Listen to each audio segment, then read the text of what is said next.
जय हिंद फ्रेंड्स।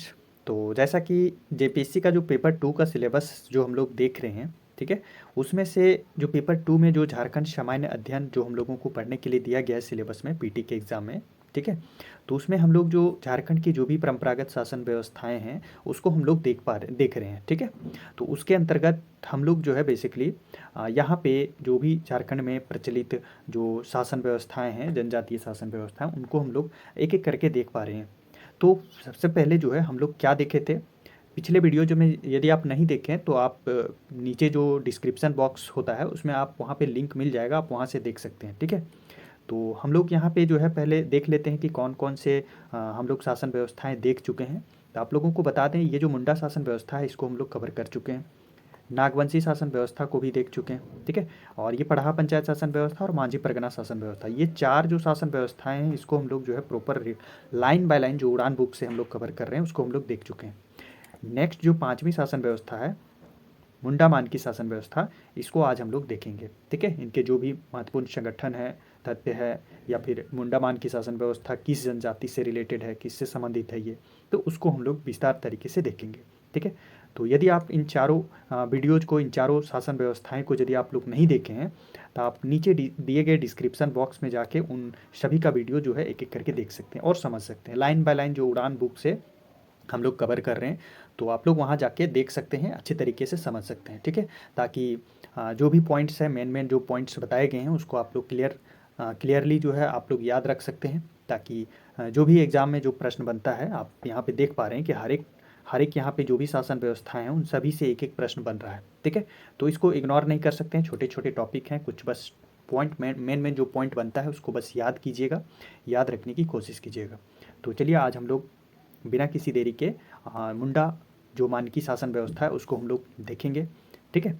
चलिए, तो जैसा कि हम यहाँ पे स्लाइड लगा चुके हैं मुंडा मानकी शासन व्यवस्था के बारे में, ठीक है। उनका जो स्लाइड है उड़ान बुक का, उसको हम लोग यहाँ पे लगा चुके हैं। देखिए, सबसे पहले समझते हैं कि ये जो मुंडा मानकी शासन व्यवस्था है ये बेसिकली किस जनजाति से रिलेटेड है ना, किस जनजाति से ये संबंधित है। तो ध्यान दीजिएगा, ये जो मुंडा मानकी शासन व्यवस्था है ये बेसिकली हो जनजाति से संबंधित है, ठीक है। मतलब हो जनजाति में जो भी पारंपरिक शासन व्यवस्था पाई जाती है झारखंड में, उसी को क्या बोला जाता है, मुंडा मानकी शासन व्यवस्था के नाम से जाना जाता है, ठीक है।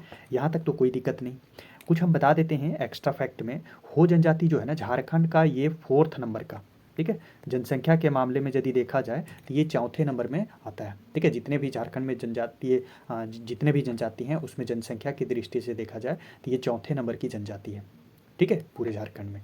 और इसका जो परसेंटेज यदि देखा जाए तो ये 10 पॉइंट, यहाँ पे लिख देते हैं 10.74% जो है इसकी जनसंख्या झारखंड में पाई जाती है, ठीक है। क्लियर। तो हम लोग यहाँ पे देख चुके हैं कि जो मुंडा मान की शासन व्यवस्था है वो किसकी है, तो हो जनजाति की जो शासन व्यवस्था है उसी को मुंडा जनजाति, उसी को जो है मुंडा मान की शासन व्यवस्था कहा जाता है, ठीक है। आगे हम लोग देखते हैं नेक्स्ट पॉइंट। देखिए, नेक्स्ट पॉइंट भी जो है बहुत इंपॉर्टेंट है। क्यों? क्योंकि ये भारत स्तर से रिलेटेड जो है यहाँ पे पॉइंट दिया गया भारत में, भारत के परिप्रेक्ष्य में यहाँ पे दिखाया गया क्या है, इस शासन व्यवस्था को जो है भारत की जो है प्रथम गणतांत्रिक शासन व्यवस्था के रूप में देखा जाता है, ठीक है। ये जो मुंडा मान की शासन व्यवस्था है इसको क्या है, किस रूप में देखा जाता है, तो ये भारत का प्रथम गणतांत्रिक शासन व्यवस्था के रूप में देखा जाता है, जैसा कि आप लोग यहाँ पे देख पा रहे हैं, ठीक है। चलिए, नेक्स्ट हम लोग पॉइंट देखेंगे, ये इंपॉर्टेंट है, याद रखिएगा कि पूछा जाएगा कि किस व्यवस्था को जो है भारत का प्रथम गणतांत्रिक शासन व्यवस्था के रूप में जाना जाता है, तो वो जो व्यवस्था है वो हो जनजाति से रिलेटेड है और वह है मुंडा मान की शासन व्यवस्था, ठीक है। चलिए आगे नेक्स्ट हम लोग पॉइंट देखते हैं। इस शासन व्यवस्था को एक अंग्रेज अधिकारी, हाँ ये नाम भी याद रखना, ये भी इंपॉर्टेंट है, पिछले सालों में ये पूछा गया क्वेश्चन है, प्रीवियस ईयर क्वेश्चन है कि यह जो शासन व्यवस्था है ना, इस शासन व्यवस्था को एक अंग्रेज अधिकारी जिसका नाम था थॉमस विल्किंसन के द्वारा जो है मंजूरी प्रदान की गई थी, ठीक है। मतलब ये जो मुंडा मान की शासन व्यवस्था है इसका जो मंजूरी है, मंजूरी किनके द्वारा प्रदान किया गया था, तो याद रखिएगा थॉमस विल्किंसन के द्वारा मंजूरी प्रदान की गई थी। चलिए आगे हम लोग देखते हैं कि ये जो हो जनजाति है ये बेसिकली मुंडा समाज की ही एक क्या है, उपशाखा है, ठीक है। मतलब इसका जो निर्माण है ये बेसिकली मुंडा समाज से ही हुआ है, ठीक है, मुंडा समाज का ही एक उपशाखा है। चलिए, मुंडा जनजाति के अंतर्गत ग्राम पंचायत के प्रमुख को मुंडा कहा जाता है। हाँ, जैसा कि हम लोग देख ही चुके हैं, है ना। मुंडा शासन व्यवस्था जब हम लोग पढ़ रहे थे तो वहाँ पे देखे थे कि मुंडा जो होता था वो कौन होता था, पूरे गांव का प्रमुख व्यक्ति होता था। तो यहाँ भी वही है। क्यों? क्योंकि हो जो समाज है वो बेसिकली मुंडा समाज की ही एक उपशाखा है। तो कुछ ना कुछ उसमें जो भी प्रमुख शासन व्यवस्था में जो भी प्रमुख पद हैं वो सभी इनसे कुछ ना कुछ मेल खाते हैं। ठीक है। ऐसे कई ग्राम पंचायतों को मिलाकर के एक पट्टी निर्मित की जाती है। ठीक है, यहाँ पर भी जो है ऐसे कई गांवों को मिलाकर के एक पट्टी का निर्माण किया जाता है और जिसका प्रमुख मानकी होता है। ठीक है, वहाँ भी हम लोग देख चुके हैं। मुंडा जब शासन व्यवस्था देख रहे थे तो वहाँ पर एक पढ़ा होता था जिसमें कई गाँवों से मिलाकर के एक पढ़ा का निर्माण करवाया जाता था, है ना। पढ़ा मतलब पंचायत की व्यवस्था वहाँ पे थी। तो उसमें भी हम लोग देखे थे जो पढ़ा का जो प्रमुख अधिकारी होता था, प्रमुख व्यक्ति होता था, उसको क्या बोला जाता था? मानकी बोला जाता था। ठीक है, तो यहाँ भी हम लोग वही देख पा रहे हैं। चलिए, तो यहाँ पर भी वही है जिनका प्रमुख मानकी होता है। इस शासन व्यवस्था का इस शासन व्यवस्था को ही जो है मुंडा मानकी शासन व्यवस्था के नाम से जाना जाता है। अब हम लोग क्या देखते हैं, मुंडा मानकी शासन व्यवस्था है, उसमें कुछ महत्वपूर्ण पद दिए गए हैं, शब्द कह सकते हैं। ठीक है, या फिर उनसे रिलेटेड जो भी संगठन है या फिर जो भी संबंधित तथ्य है उसका विवरण जो कि नीचे दिया गया है हम लोग यहाँ पे देखते हैं। ठीक है, चलिए, ये छोटा टॉपिक है, ज़्यादा ये लंबा वीडियो जाएगा नहीं। ठीक है, तो आप लोग क्या कीजिए, मेन जो पॉइंट है उसको आप लोग देखिए। ठीक है, उसको याद करने की कोशिश कीजिए। चलिए, हम लोग फर्स्ट जो पॉइंट है, फर्स्ट जो पद है वो है मुंडा। इसके बारे में देखते हैं कि ये जो मुंडा मानकी शासन व्यवस्था है इसमें मुंडा का जो पद है वो क्या दिखाता है। मतलब मुंडा का जो पद यहाँ पे दिया गया है उससे हम लोगों को क्या जो है जानकारी प्राप्त होती है। मुंडा आखिर किसको बोला जाता है? तो इस शासन व्यवस्था में देखिएगा, यहाँ पे लिखा गया है कि इस शासन व्यवस्था में गांव के प्रधान, ठीक है, गांव के प्रधान को क्या बोला जाता है? मुंडा बोला जाता है। तो ध्यान रखिएगा कि ये जो मुंडा मान की शासन व्यवस्था है इसमें पूरे गांव का जो प्रधान व्यक्ति होता है, जो प्रमुख व्यक्ति होता है, उसको मुंडा कहा जाता है। ठीक है, और बेसिकली हम लोग मुंडा शासन व्यवस्था में भी देख चुके हैं। ठीक है, कि पूरे गांव का जो प्रमुख व्यक्ति होता है उसको भी वहाँ पे भी हम लोग देखे थे, मुंडा बोला जाता है। ठीक है, और इनका जो कार्य होता है वो क्या होता है? तो यहाँ नीचे दिया गया है, यह प्रशासनिक, न्यायिक तथा लगान एकत्रित करने का ये कार्य करता है। ठीक है, मुंडा का कार्य क्या है?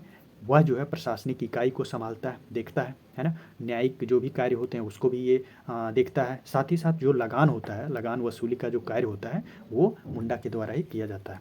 चलिए, नेक्स्ट जो पद है वो है, यहाँ पे आप देख पा रहे हैं, डाकुआ। ठीक है, तो डाकुआ कौन होता है?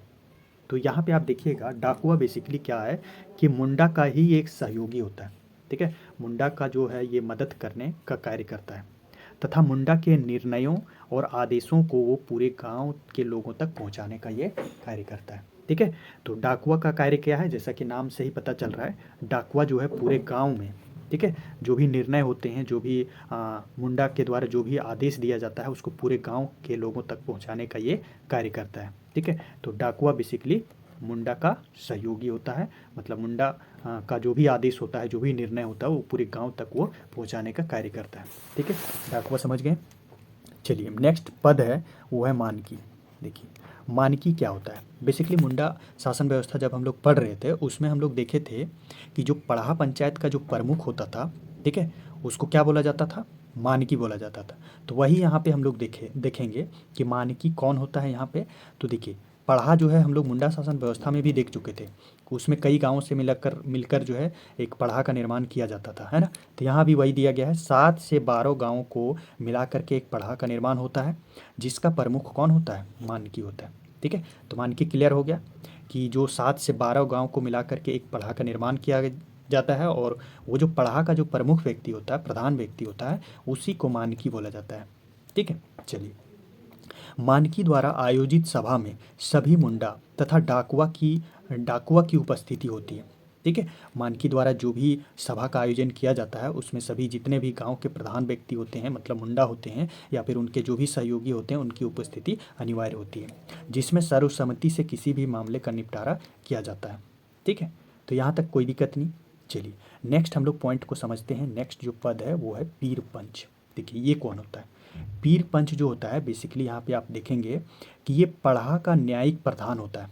ठीक है। मतलब पंचायत का जो है वो न्यायिक प्रधान वो कौन होता है, तो पीर पंच होता है। यही यहाँ पे दिया गया है कि पढ़ा का न्यायिक प्रधान ही पीर पंच कहलाता है, ठीक है। चलिए, तो ये ठीक है। नेक्स्ट हम लोग देखते हैं, एक यहाँ पे पद है वो है तहसीलदार। जैसा कि नाम से ही पता चल रहा है कि ये तहसीलदार करेगा क्या, तो ये बेसिकली लगान वसूलने का कार्य करता है, ठीक है। कहने का मतलब यह जो है गांव का राजस्व अधिकारी होता है, जो मुख्यतः लगान वसूलने का ये कार्य करता है। लगान वसूलने का ये कार्य करता है कौन, तो तहसीलदार। चलिए, नेक्स्ट हम लोग पॉइंट को देखते हैं, वो है ड्यूरी। ये ड्यूरी क्या है, ठीक है। तो जैसा कि हम लोग विभिन्न शासन व्यवस्थाएं को पिछले वीडियोज में देखे हैं, ठीक है, उसमें कहीं कहीं जो धार्मिक प्रधान होता था, जो गांव का धार्मिक अनुष्ठान कार्य, जैसे पूजा हो गया, पूजा पाठ है ना, पर्व त्यौहार, शादी ब्याह में जो धार्मिक अनुष्ठान के जो कार्य किए जाते थे, उसमें पिछले वीडियोज में हम लोग देखे हैं कि कहीं पाहन है, ठीक है, कहीं नायके है। तो ये जो होते थे वो धार्मिक प्रधान होते थे वहाँ पे। लेकिन यहाँ पे आपको ध्यान देखना है, ये जो हो समाज में हो जनजाति की जो शासन व्यवस्था हम लोग देख रहे हैं, मतलब मुंडामान की शासन व्यवस्था, इसमें जो ड्यूरी है ना, वो होता है गांव का धार्मिक व्यक्ति, है ना, धार्मिक प्रधान होता है। ध्यान रखिएगा, ये जो पॉइंट है ये इंपॉर्टेंट है। यानी कि हो समाज में मतलब मुंडा मान की जो शासन व्यवस्था है, इसमें ड्यूरी कौन होता है, तो गांव का धार्मिक प्रधान होता है। इनके द्वारा क्या किया जाता है, तो पूजा पाठ हो गया, है ना, पर्व त्यौहार, शादी ब्याह, ये सभी अवसरों में ये धार्मिक अनुष्ठान इनके द्वारा करवाया जाता है, ठीक है। चलिए, नेक्स्ट हम लोग नेक्स्ट अंतिम पॉइंट देखते हैं, वो है यात्रा ड्यूरी। यात्रा ड्यूरी ये कौन होता है, तो ये कोई नहीं, बस ड्यूरी का ही ये सहयोगी होता है, ठीक है। मतलब ड्यूरी को ये मदद करने का कार्य करता है। जो भी पूजा या अनुष्ठान, जो भी पर्व त्यौहार के, शादी ब्याह में जो भी धार्मिक अनुष्ठान करवाए जाते हैं, उसमें मदद करने का कार्य ये यात्रा ड्यूरी करता है, ठीक है। तो यहाँ जो है आज का टॉपिक छोटा था, बस आपको ये जो 5-6 पॉइंट जो दिए गए हैं बस उसको आपको याद रखना है। इसमें मेन पॉइंट है ये ड्यूरी, इसको याद रखिएगा, ठीक है। उसके बाद यहाँ पे जो दिया गया है मानकी, है ना, मुंडा हो गया, डाकुआ, ये भी याद रखना है। मानकी हो गया, पीर पंच, यही छोटे छोटे जो पॉइंट है ना, बस इसी से उठा के जेपीएससी का एग्जाम में पूछा जाता है। 1 नंबर का क्वेश्चन जो है इस ये जो छोटा 1 पेज का जो है यहाँ पे आप देख पा रहे हैं, 1 स्लाइड का जो भी यहाँ पे पॉइंट जो दिए गए हैं, इसी से एक प्रश्न बन जाएगा, ठीक है। तो बढ़िया से बस आपको जो भी शासन व्यवस्थाएं, जो भी 7-8 शासन व्यवस्थाएं हैं उड़ान बुक में जो दिया गया है, उसको आप लोग लाइन बाय लाइन यदि रीड किए रहेंगे अच्छे तरीके से, ठीक है, कोशिश कीजिएगा कि एक शॉर्ट नोट्स भी तैयार कर लीजिएगा और वहाँ से आप लोग एग्ज़ाम के टाइम में रिवीजन कर लीजिएगा, ताकि आपको किसी तरह से कन्फ्यूजन ना रहे। क्योंकि यहाँ पे आप देख पा रहे होंगे कि जो भी यहाँ पे संगठन है या पद है, वो एक दूसरे से मेल खाता है ना, और कहीं कहीं पे आप देखेंगे कि उनका धार्मिक प्रधान कोई और होता है, और वही धार्मिक वो जो नाम वहाँ जो धार्मिक प्रधान का दिया जाता है, यहाँ पे कोई दूसरा पद है ना। तो ये सभी विशेष तौर पे देखेंगे कि कहाँ कहाँ पे जो है कौन महत्वपूर्ण पद है, किस शासन व्यवस्था में, है ना, किस जनजाति का वो शासन व्यवस्था है। तो इन सभी पे विशेष रूप से ध्यान देने की ज़रूरत है। तो चलिए, आज का वीडियो यहीं तक रहेगा। यदि आप इससे पहले जो भी हम 4 या 5 शासन व्यवस्थाएं बताए हैं, उसको उससे रिलेटेड वीडियो को आप नहीं देखे हैं, तो नीचे दिए गए डिस्क्रिप्शन बॉक्स में उसका लिंक दिया जाएगा, आप वहाँ से उन सभी वीडियोज़ को देख सकते हैं, ठीक है। तो चलिए, आज का वीडियो यहीं तक रखते हैं।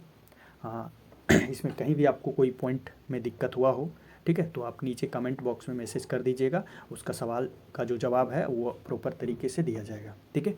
चलिए, मिलते हैं नेक्स्ट वीडियो में, तब तक अपना ख्याल रखिएगा। बहुत बहुत धन्यवाद। चलिए।